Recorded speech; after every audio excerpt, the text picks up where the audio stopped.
News के प्रायोजक हैं देव जनरल स्टोर एवं पुस्तक भंडार, नया बस स्टैंड, मुंगेली। प्रदेश में कांग्रेस सरकार बनते ही राज्य की पुलिस विभाग में तबादले का दौर जारी है। इसी के साथ ही मुंगेली पुलिस कप्तान के द्वारा प्रशासनिक दृष्टिकोण से पुलिस विभाग में बड़ी फेरबदल किया गया है।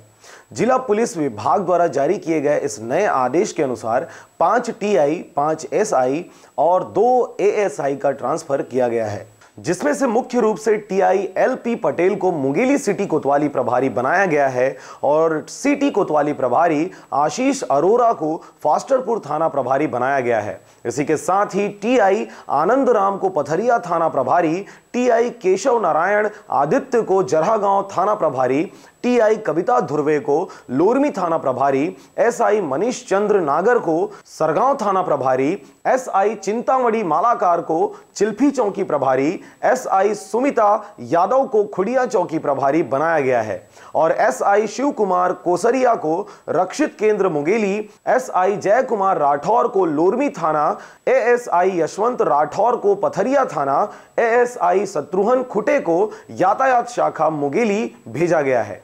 Bureau report RJ रमजाजर।